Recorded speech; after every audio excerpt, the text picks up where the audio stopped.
से भरपूर मूवी की कहानी को जिसे देखकर आपको बहुत मजा आएगा। तो चलिए शुरू करते हैं। मूवी की शुरुआत में हमें एक जानकारी के माध्यम से बताया जाता है कि प्राचीन इजिप्ट के किंग मेमटप ने अंडरवर्ल्ड के गॉड अनुबिस से समझौता करके एक ऐसी शक्तिशाली तलवार का निर्माण किया था जिसका कोई मुकाबला नहीं था। जिस भी इंसान के पास यह तलवार होगी वह दुनिया का सबसे शक्तिशाली इंसान बन जाएगा।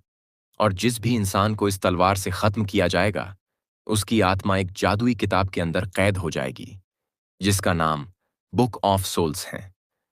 इसके बाद हम नैपशरिक को देखते हैं जो कि अपने सैनिकों के साथ एक मकबरे में आता है और सैनिकों को वहां रखे ताबूत को खोलने का आदेश देता है।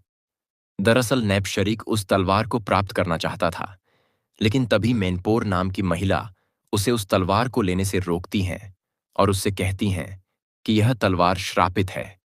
लेकिन इसके बावजूद नैपशरीक मैमेटॉप के ताबूत को ओपन करके उस श्रापित तलवार को निकाल देता है। अब जैसे ही नैपशरीक उसे अपने हाथों में लेता है वह तलवार अपने आप ही चमकने लगती है और तभी तलवार की शक्तियां नैपशरीक के अंदर समा जाती हैं, जिसके चलते वह किसी दानव की तरह दिखाई देने लगता है। तलवार प्राप्त कर लेने के बाद नैपशरीक पूरी दुनिया के राजाओं को मारकर उनके राज्यों पर अपना कब्जा जमा लेता है और खुद को ईश्वर कहलाने लगता है। लेकिन हमेशा से उसका एक दुश्मन रहा है जिसने उसके बहुत सारे लोगों को मार डाला था, जिसका नाम स्कॉर्पियन किंग है, यानी मैथ्यू। इसके बाद हमें मैथ्यू को दिखाया जाता है जो एक छोटे से कस्बे में रहता है जहां पर वह तलवार बनाने का काम करता है।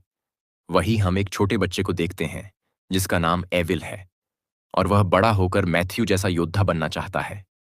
अब मैथ्यू अपना काम निपटाने के बाद जंगल में शिकार पर चला जाता है। शिकार करते वक्त उसे एक बाज दिखाई देता है।